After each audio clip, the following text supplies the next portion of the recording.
Hello everyone, welcome to Chemistry Academy.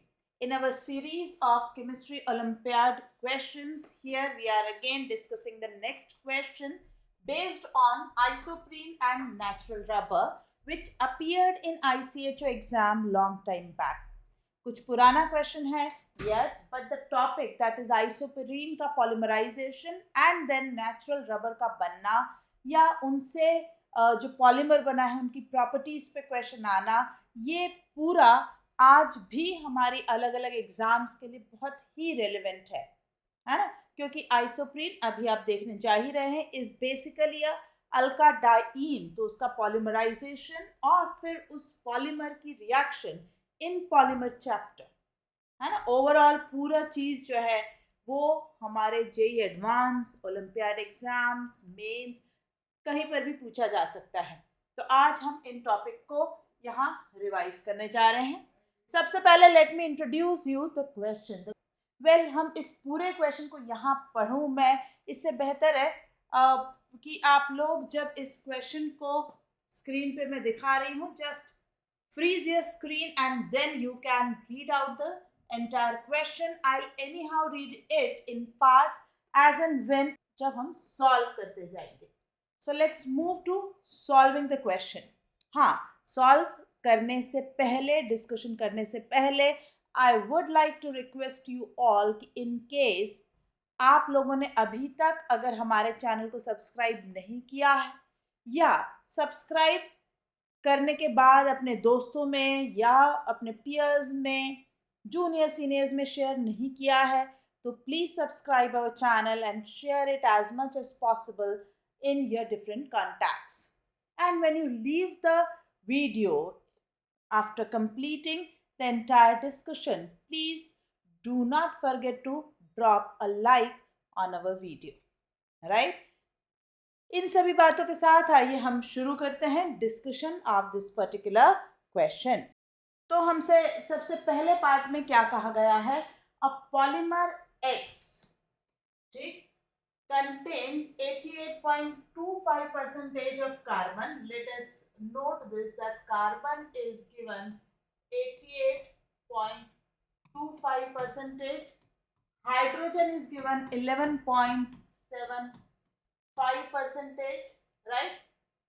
ये हमें X के अंदर की कंपोजिशन दी गई, ये दोनों ऐड होने पर नजर आ ही रहा है कि this is adding up to 100, तो हमें ऑक्सीजन कंसिडर करने की जरूरत नहीं है।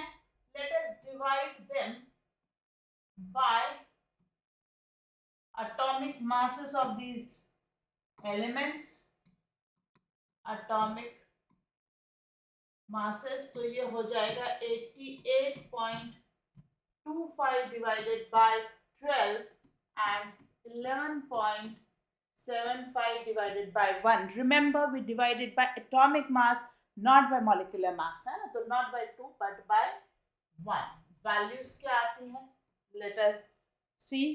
So this is coming 7.354 and this is coming 11.75 only, of course. Let us take जो छोटा है उससे दोनों को डिवाइड करेंगे. Both of these will be now divided by 7.354, तो ये वैल्यू आ जाएगी 1 and this value 11.75 divided by 7.354 is giving us value 1.597. We'll take it as 1.6. अब 1.6 को इंटीग्रल में कन्वर्ट करने के लिए I will multiply the entire thing by 5. So this is 5 and 1.6 multiplied by 5 will give me 8, right? तो polymer में जो relative ratio of carbon and hydrogen atoms है वो हमने गिवन फर्स्ट लाइन इंफॉर्मेशन के साथ ही ट्रैक कर लिया कि this is going to be C5H8, ये C5H8 पॉलीमर होना चाहिए। In dilute solutions, it reacts with bromine and ozone कौन रिएक्ट कर रहा है? X, पॉलीमर रिएक्ट कर रहा है विथ ब्रोमीन एंड ओजोन। इसका मतलब है पॉलीमर में अभी भी अल्कीन का जो डबल बॉन्ड है, C डबल बॉन्ड C वाली जो प्रॉपर्टी है वो मेंटेन्ड है, राइट? हो सकता है ट्रिपल बॉन्ड भी हो, मतलब अल्कीन या अल्काइन वो प्रॉपर्टीज अभी हैं, because it is showing degree of unsaturation या टेस्ट ऑफ अनसैचुरेशन वाला behaviour. Degree of unsaturation because of C5H8 I am saying. The thermal degradation of X produces a volatile liquid Y in 58% yield. Okay, Y starts boiling at 34 degree and contains, अब ध्यान से देखिए, the relative ratio of carbon and hydrogen is nearly same. बस ये थोड़ा सा बदला है, 11.72 करा है 11.75 को, but overall अगर आप रफ इस पूरी कैलकुलेशन को करें तो this will be same for Y also. Y में भी यही ratio of carbon and hydrogen देखने को मिलेगा। पर Y बना कैसे है? Y बना है X को हम जब थर्मल डिकम्पोज करते हैं, है ना, थर्मल डिग्रेडेशन जब हम करते हैं तब हमें Y मिल रहा है। और Y अकेला ही नहीं मिलेगा, उसमें कुछ और भी कंपाउंड मिलेंगे, बट हमारा focus is on Y. Some higher boiling products are formed both from the cracking of X and from Diels alder type of cyclization of Y. If Y is capable of Diels alder reaction, then it must be a diene. Then it must be a diene, and that too a conjugated diene. तो C5H8 है और ये setting तो पक्का है कि it has to have a conjugated diene. और ये conjugated diene आने से हमें ये भी पता चल जाता है, क्योंकि conjugate diene जब पॉलीमराइज होती है, let me take you to that point. conjugated dienes जो होती हैं, अगर हम अभी हमें ये नहीं पता कि फिफ्थ कार्बन कहाँ है, फिफ्थ कार्बन यहां भी हो सकता था, राइट? फिफ्थ कार्बन यहां भी हो सकता है और फिफ्थ कार्बन यहां भी हो सकता है, तो वो हम अभी पॉइंट कंक्लूड नहीं कर रहे हैं, बट ये हमें कंफर्म है कि if there is a diene और वो पॉलीमराइज होगा, अगर if it will polymerise, then due to 1,4 addition, if it is cis, it could be trans also. हम ये नहीं कह रहे कि वो cis ही रहे। इस तरह से यूनिट्स जो हैं पॉलीमराइज होती जाएंगे, एन नंबर ऑफ टाइम्स ये प्रोसेस रिपीट होता चला जाएगा। सो दैट जस्टिफाई कि पॉलीमर में डबल बॉन्ड होना चाहिए for bromine and ozone test, है ना। दूसरा पॉइंट, डायल्स अल्डर। अब अगर ये है हमारे पास सिस्टम, तो डायल्स अल्डर रिएक्शन मतलब दिस और one molecule acting as a diene, other as a dienophile, so we can expect something like this to be formed. Higher boiling जो उन्होंने कहा है कि the product जो क्रैकिंग वगैरह से मिलता है वो dials alder type of cyclisation of Y से भी बन सकता है। The vapor of Y was 34 times as dense as hydrogen.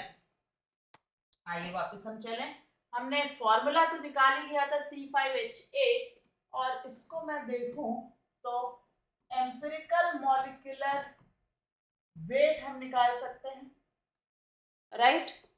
और एम्पिरिकल मॉलिक्यूलर वेट की अगर मैं बात करूं, मतलब मॉलिक्यूलर वेट ऑफ C5H8 की हम बात करें तो इट इज 68, राइट? अब जब हमें कहा गया है कि the vapor of Y was 34 times as dense as hydrogen. It means vapor density of Y is 34. And we know molecular weight is vapor density into 2, that is 68. So we can conclude that whatever the empirical formula C4H8 we got will be the molecular formula also for Y, right? So ये हम conclude कर चुके हैं कि Y का molecular formula C5H8 होगा। अब अगर C5H8 है तो अभी थोड़ी देर पहले हमने बात करी थी कि दो स्ट्रक्चर्स हो सकते हैं। अभी हमें ये नहीं पता कौन सा स्ट्रक्चर हमें लेना चाहिए, वो हम अभी एनालाइज करके फिर डिसाइड करते हैं। The product of bromination of Y yields a compound containing 82.5% of bromine by mass. Ozonolysis of Y, okay, followed by mild reduction gave A and B in a molar ratio of A to B in 2:1. हमें नहीं पता इसमें से कौन सा Y होगा, हमें इनका ओजोनोलिसिस करा के चेक करना है। Let us do the ozonolysis. इसका अगर मैं ओजोनोलिसिस करती हूँ तो I will get CH3CHO plus CHO plus HCHO, और इसका ओजोनोलिसिस करते हैं तो 2 moles of HCHO। ये देखिए ये दोनों कॉर्नर्स जो हैं ये 2 moles of HCHO बन गए और सेंट्रल पार्ट जो है ये एक मॉलिक्यूल, एक पार्ट बना। अब जैसा कि हमें कहा था कि ओजोनोलिसिस ऑफ Y करने पर we'll get 2 products A and B, and that too in the molar ratio of 2:1. A जो है वो 2 times है B से, right?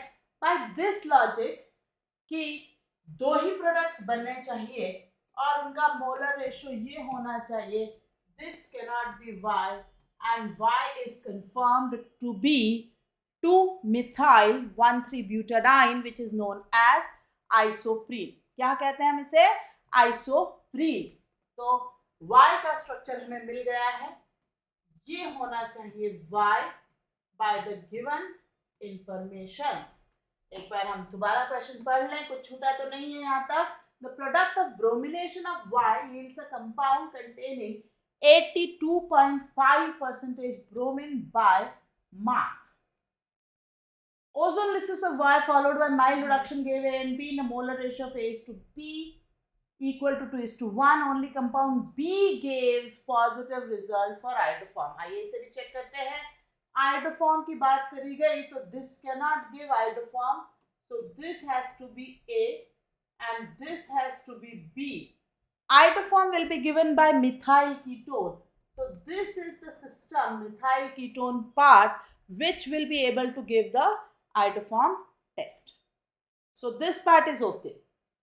Now one more information, one more thing which is mentioned is that bromine addition अगर हमने किया तो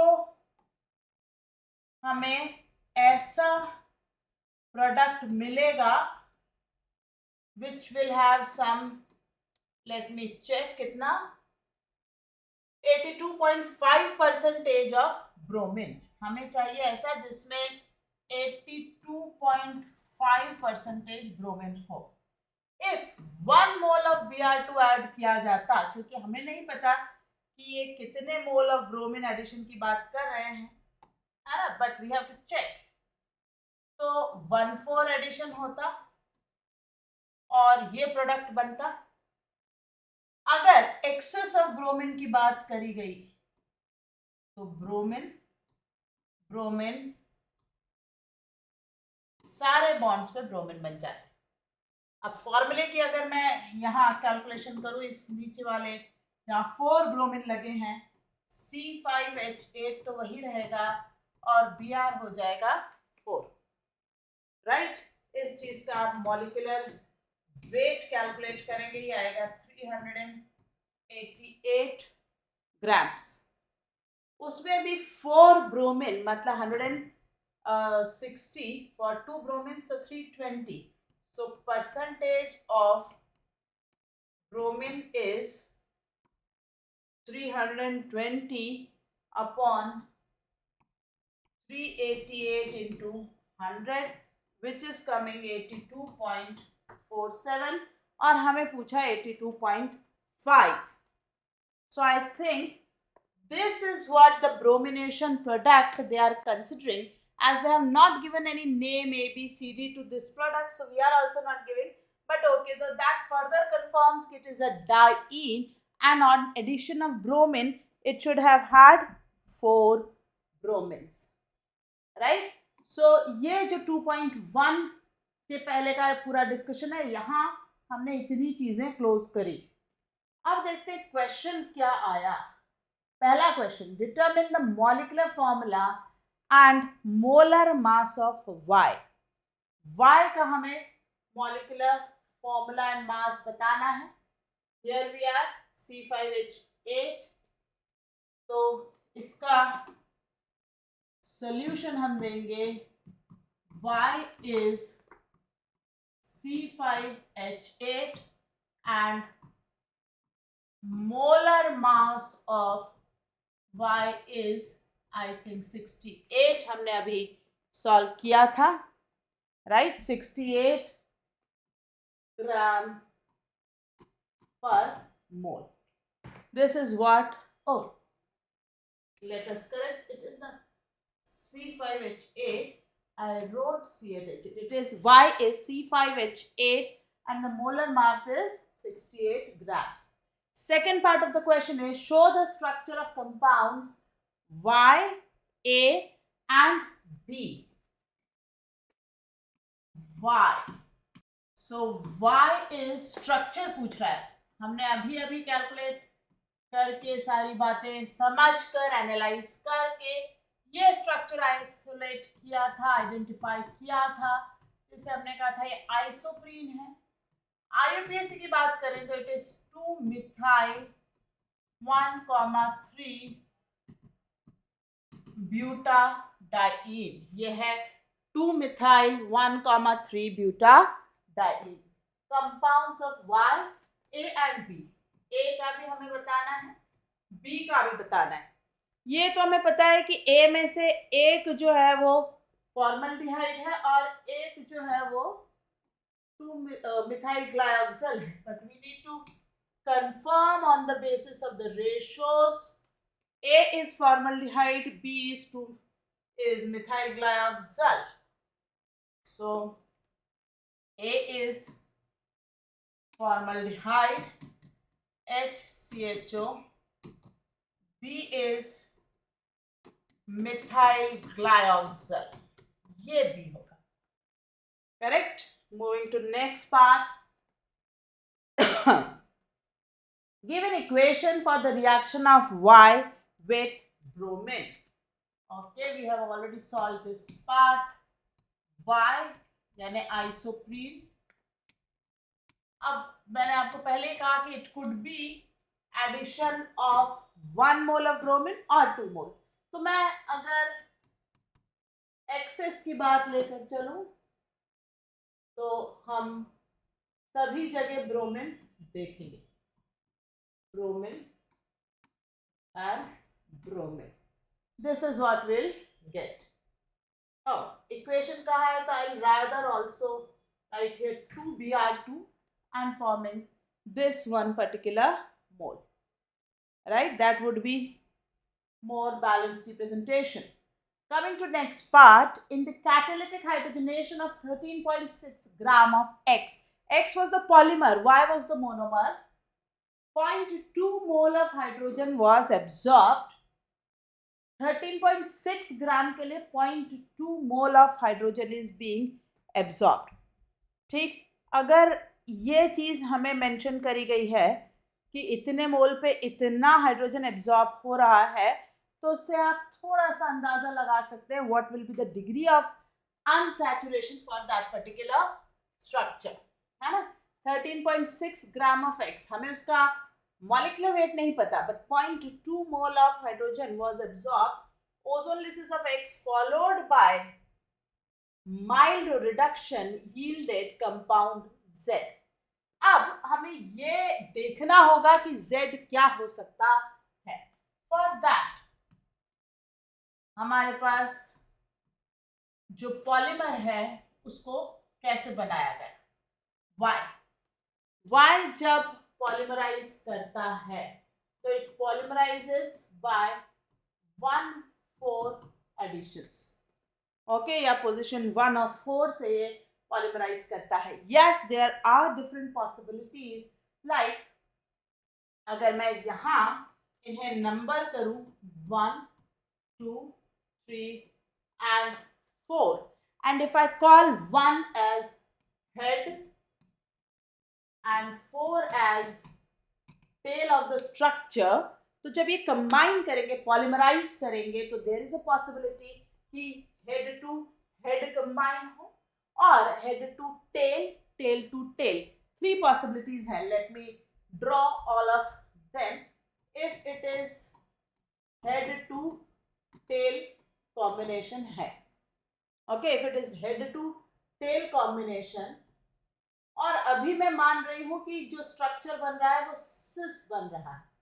ये देखिए, ये हेड है, H लिख देती हूं मैं, ये टेल है। अब यहीं से नेक्स्ट मॉलिक्यूल वापस से ज्वाइन होता है,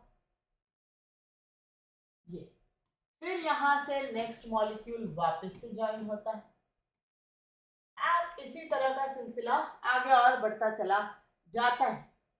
बट आप देखो, हेड से टेल, फिर यहाँ हेड है। हेड कैसे, ये देखो इस स्ट्रक्चर में, और ये टेल, फिर ये हेड है, फिर ये टेल है। तो हेड टेल, ये पूंछ की तरह ऐसे लंबा होता जा रहा है structure. This in which all the bonds are cis is natural rubber.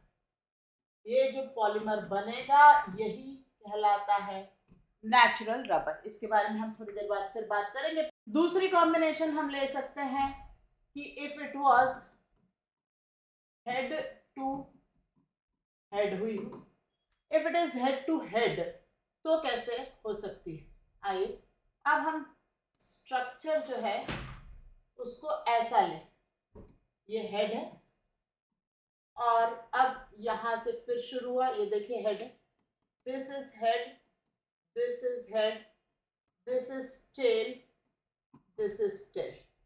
तो अब हेड टू हेड जब होगी, ऑटोमेटिकली जिसे हमने थर्ड केस कहा है टेल टू टेल, वो उसके अंदर ही आ जाएगा। देखिए अब ये हेड टू हेड हुई तो टेल टू टेल यहीं पर ही तो होगा, है ना।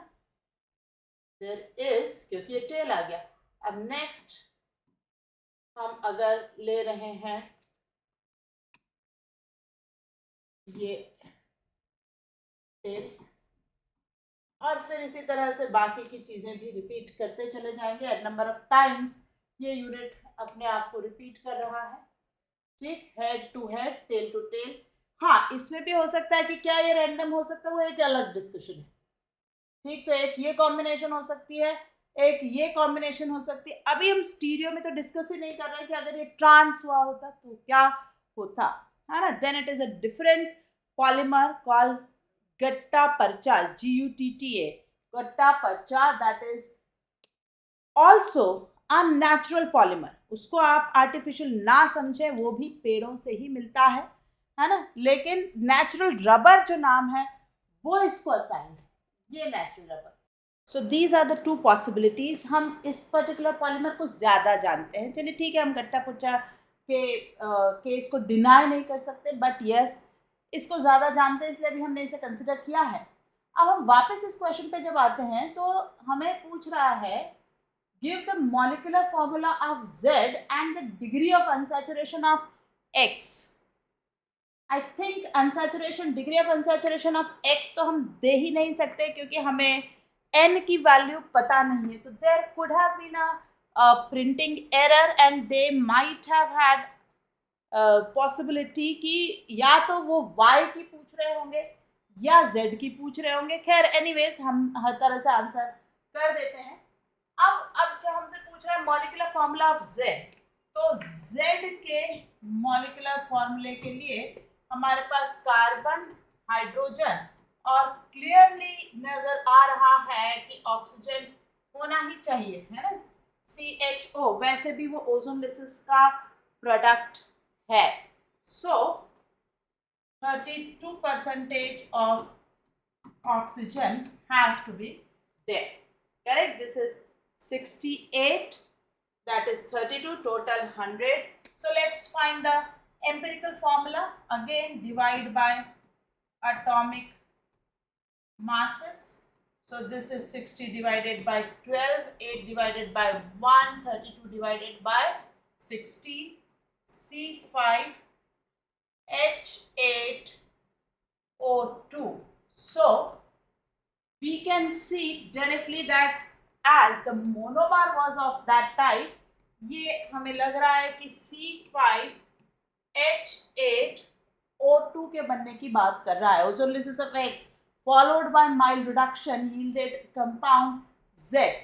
अब यहां से हमें ये पता चलता है कि X को ये लेना चाहिए या नेक्स्ट वन, क्योंकि अगर आप ये लेते हैं तो you will find a same single product of ozone lysis which is 1, 2, 3, 4, 5 carbon, H8O2 1 and 1, 2, 1, 2, 3, 4, 5.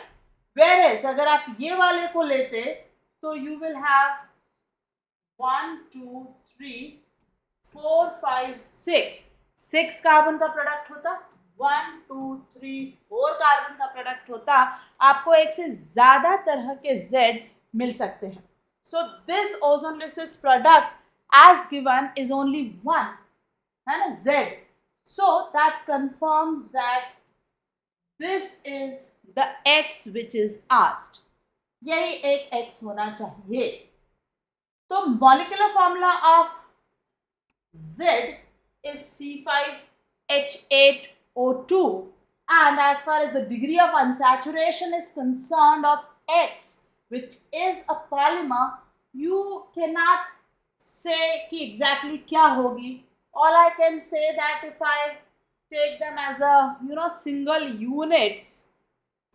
units की बात करूं, repetitive unit, तो मैं ये कह सकती हूँ repetitive units will have degree of unsaturation to be 1, कि जो पार्ट आपको बार बार रिपीट होता हुआ नजर आ रहा है, ये फिर ये फिर ये, उस पार्ट की डिग्री ऑफ अनसैचुरेशन जो है वो 1 होगी, इतना हम कह सकते हैं। हम टोटल पॉलीमर की तो value of degree of unsaturation नहीं बता सकते।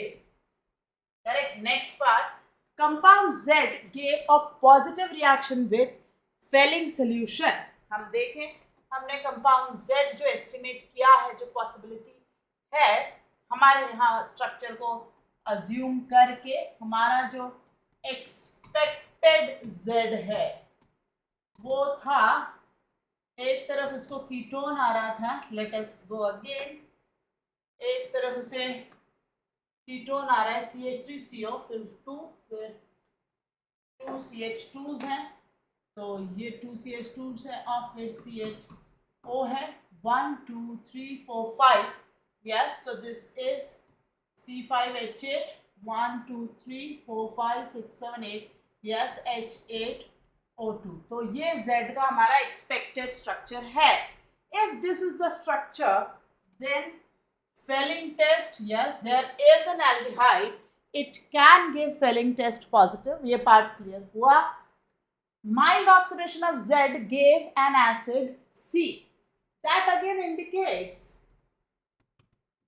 mild, that it has an aldehyde end, so CH3CO, CH2CH2, COOH, and a mild oxidation of Z gave an acid C, this is C.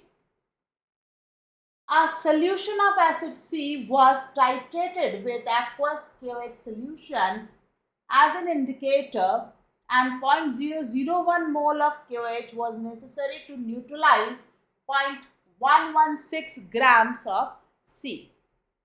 Right, हमें neutralise करने की जो information है, हम पहले इसका यहाँ मॉलिक्यूलर वेट निकाल लें. मॉलिक्यूलर वेट जो है इसका वो है C5H8O3 के लिए. तो 68 plus 48, 116 gram is the molecular weight. So as you can see, 0.001 mole of QH, 0.116 gram of C के लिए चाहिए. 0.116 gram of C is 0.116 upon 116 moles, which is 0.001 mole. So 0.001 mole of QH is required to neutralize 0.001 mole of C. So this confirms the N factor of C is 1, कि उसमें एक ही acidic centre है. Correct, कि उसके अंदर एक ही acidic centre है, ये कंफर्म हो गया. इन द आयोडोफॉर्म रिएक्शन, अब आयोडोफॉर्म रिएक्शन किसकी? Of C. Now the thing is कि सी की आयोडोफॉर्म रिएक्शन कैसे और क्या हो सकती है, इसके आयोडोफॉर्म की बात कर रहे हैं. So iodoform of CI2 and NaOH that is given by methyl ketone. ये पार्ट देता है, यहां से स्ट्रक्चर ब्रेक होगा and we will have CHI3. जो CO है that will become carboxylic acid, COH. But वो बेसिकली पहले तो बनेगा COONA. ओके, क्योंकि मीडियम इज बेसिक, तो first it will be Na. अगर थोड़ा भी एसिडिफिकेशन हमें मिला तो it will become CH2 COH. Let us see क्या इंफॉर्मेशन है. In the iodoform reaction, a probe 2.90 gram of C. इसका लिया है इन्होंने 2.9 grams. Yielded 9.85 grams of iodoform. 9.85 grams of iodoform. Now you can check this, that again 1 mole of C will give you 1 mole of iodoform. So if you'll check it again, you will end up that these are in required molar ratio. In addition, the alkaline filtrate yielded compound D upon acidification. तो ये जो बना है succinic acid. What is this? This is succinic acid. इसको इन्होंने कहा है D. This compound formed is succinic acid. और ये है आपका आयोडोफॉर्म. आप आराम से उसका वैल्यू चेक कर सकते हैं. 2. और या मैं चेक कर ही देती हूँ. तो 2.9 grams will be 2.9 upon 116 mole. Let me solve. क्या वैल्यू आती है? If we'll solve this, it is अगर 2.9 upon 116, 0.025 mole. Going there, molecular weight of iodoform is 394. इसका molecular weight होता है 394. तो 9.85 upon 394 moles. इसको भी हम कैलकुलेट कर लेते हैं कि ये कितना आता है. 9.85 upon 394 is again 0.025 mole. So 1 mole of that compound is giving 1 mole of iodoform, indicating that there is only one methyl ketone center. Right? Now, what is the molar mass of C and what functional groups are present in Z? What is the molar mass of C? We found it at 116. पहले हम इस part का answer लिख देते हैं जो हमें पता है. That molar mass molar mass of C is कितना था देखें एक बार 116 gram. And what functional groups are present in Z? What was Z? Z कहाँ है देखिए. Was this Z? Compound Z gives, yes. This was Z. Expected. यही हमारा confirm हुआ. Z है ना? So if this is Z, so what are the functional group present in Z? Functional groups in Z are aldehyde and ketone. और अगर आपको उसमें भी स्पेसिफिक होना है तो आप कह सकते हैं कि it is methyl ketone. Right, moving to next part, which is when heated, D loses water to form E. D, सबसे पहले I have to revisit D. D was succinic acid. Okay, D loses water. अगर आप इसे heat करेंगे, yes, it will lose water. H2O हट जाएगा और यही तरीका होता है एनहाइड्राइड ऑफ सक्सिनिक एसिड को बनाने का. ये एनहाइड्राइड आपका तैयार हो जाएगा to form E. Both D and E react with an excess of acidified ethanol to form F. Both D and E दोनों ये प्रॉपर्टी दिखा रहे हैं.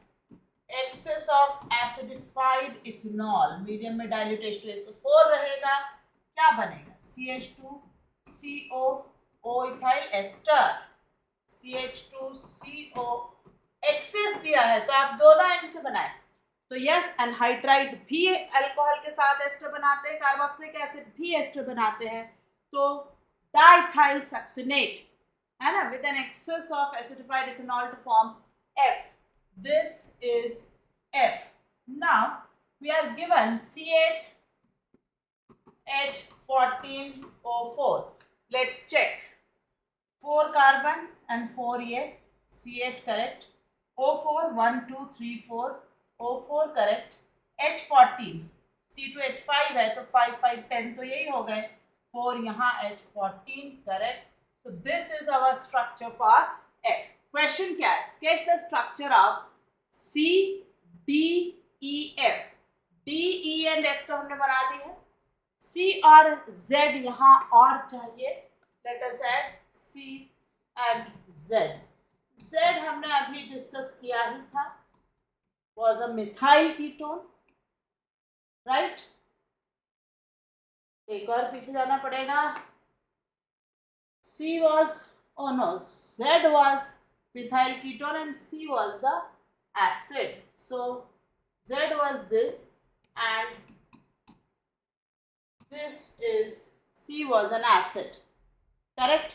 तो ये हमारा पूरा C, D, E, F, Z यहाँ तैयार हुआ. Let's see what is the next question. X exist in isomeric forms which are stereoregular. मतलब स्टीरियो रेगुलर का अर्थ ये है कि जितने भी पाई बॉन्ड है या तो सारे सिस हैं या सारे ट्रांस हैं, है ना. Exist in isomeric form which are stereo regular.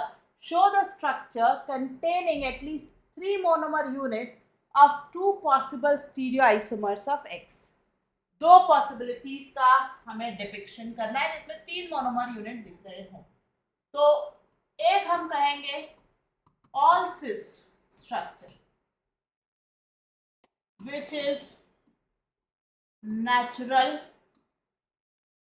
rubber, और एक हम कहेंगे all trans structure which is called Gutta पर्चा.